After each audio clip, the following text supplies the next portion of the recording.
Film ini menggambarkan betapa gila dan menjijikannya suatu tekad bisa berkembang. Kita bahas.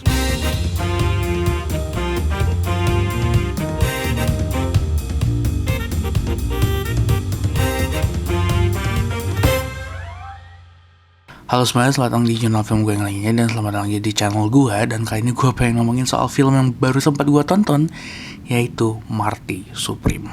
You think it's that simple? Yeah, I do.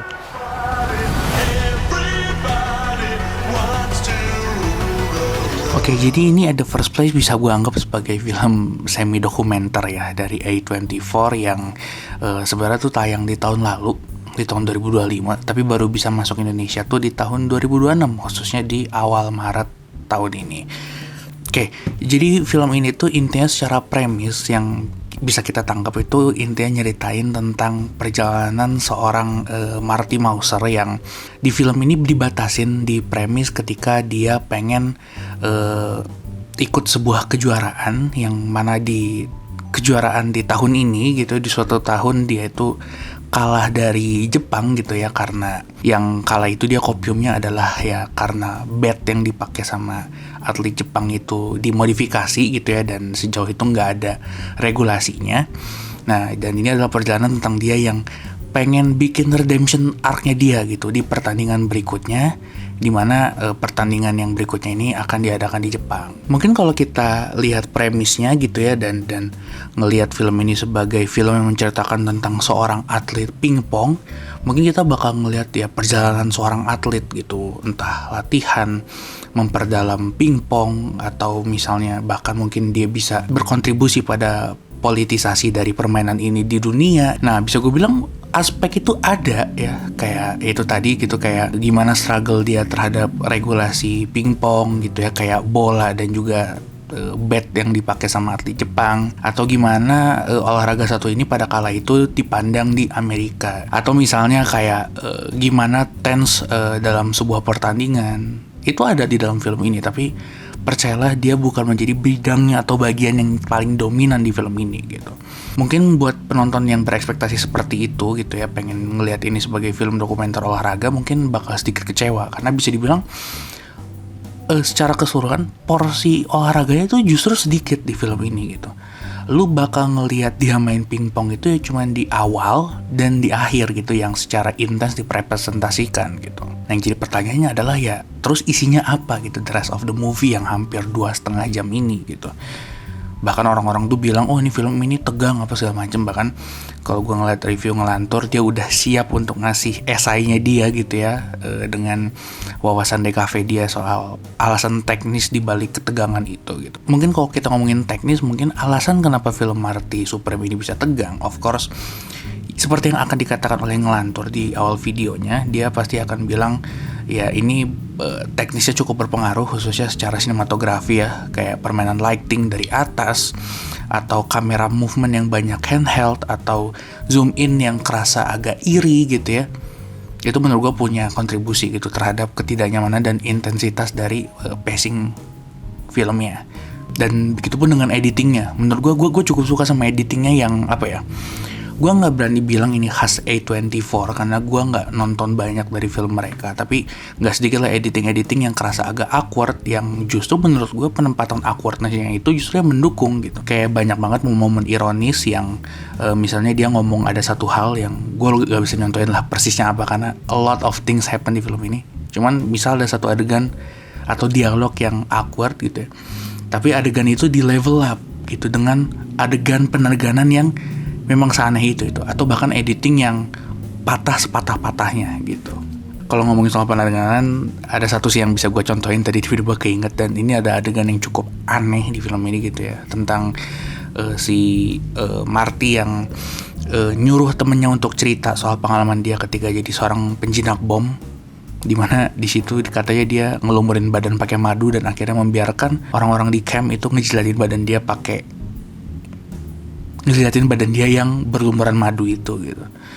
Nah, itu cuma salah satu contohnya. Cuman menurut gue, dan apa yang paling gue lihat dari film itu justru bukan di aspek itunya gitu. Instead of ngeliat perjalanan seorang atlet pingpong, justru dari film ini gue melihat ini adalah sebuah metafora ya. penggambaran sempit dari sebuah interpretasi tentang gimana yang namanya tekad, semangat, dan mimpi itu bisa seliar dan semenjijikan apa gitu jika itu ada di seseorang gitu. Di dalam perjalanan Marty yang di sini dispesifikin mencari cara untuk bisa pergi ke Jepang untuk membalaskan dendam, itu berhasil ngegambarin banyak hal banget ya, khususnya kayak seberapa jauh gitu ya seseorang dan semenyakitkan apa pengorbanan yang dia lakukan gitu ya untuk bisa mengejar dalam tanda kutip mimpi yang mungkin kalau kita lihat secara rasional gitu nggak sedikit kayak alasannya atau nilai atau kelayakan dari apa yang diperjuangkan itu kerasa nggak meyakinkan itu gitu. Poin dari keseluruhan film ini kan adalah tentang gimana dia pengen membalaskan dendamnya gitu. Gimana dia ketika mau ngelawan Jepang itu udah punya ego dan juga attitude yang dalam tanda kutip sombong gitu ya.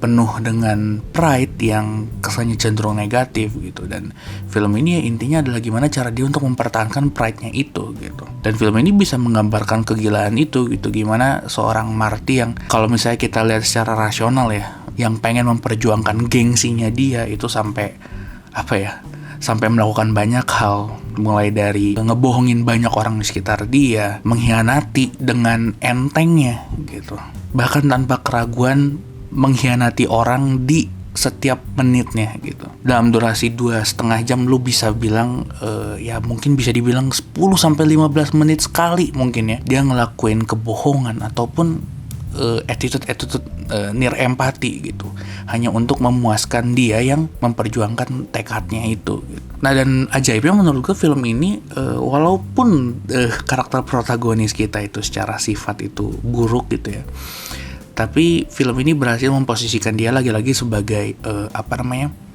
protagonis gitu. Sudut pandang yang dipresentasikan di film ini itu berhasil mengambil sudut pandang si Marty ini sendiri gitu, sehingga gue bisa bilang gue akan mendefinisikan dari awal sampai akhir bahwa misalnya Marty ini adalah seorang asshole gitu ya di film ini gitu.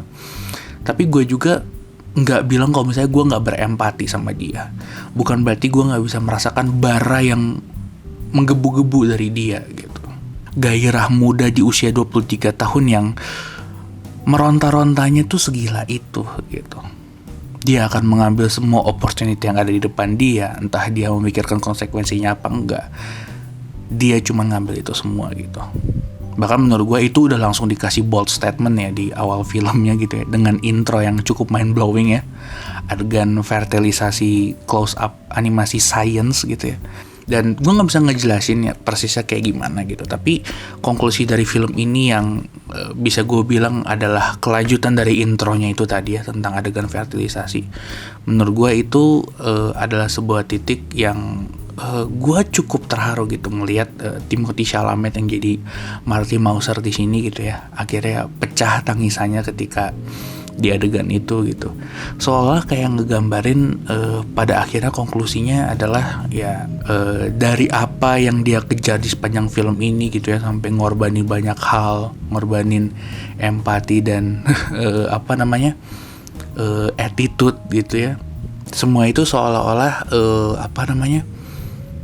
sia-sia mungkin bisa dibilang ya, dengan wajah reliefnya dia gitu ya, yang sepanjang film itu tegang, full with ego gitu. Akhirnya di adegan singkat ini dia runtuh gitu. Dan ada something yang filosofis mungkin ya yang bisa gue rasakan, tapi kalau gue sendiri susah gue jelasin gitu apanya gitu.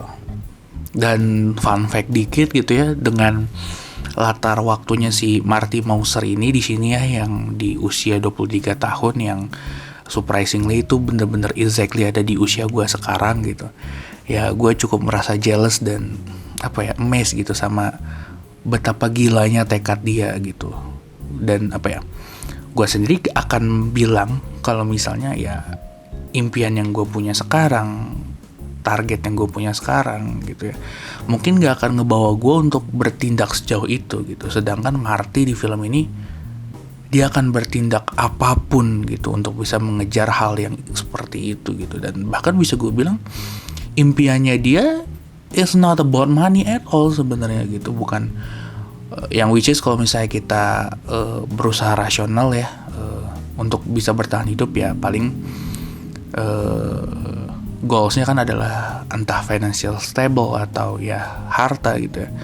Tapi walaupun kita ngelihat tindakan dia ini arogan dan apa ya kesannya tuh gila harta, tapi kalau kita lihat lagi goals dia bukan itu gitu, sesimpel pride gitu. Bahkan bukan dengan bukan dengan predikat juara internasional ya, bahkan di ending kan kita bisa tahu lah apakah dia bisa mengejar kejuaraan itu apa enggak gitu, tapi capaian dia as simple as dia berhasil gitu.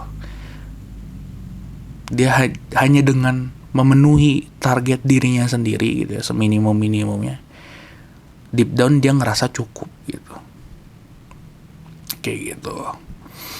Dan gitu aja deh kayaknya. Gimana menurut kalian soal film Marty Supreme ini? Langsung aja ke komentar di bawah dan ayo kita diskusi di bawah.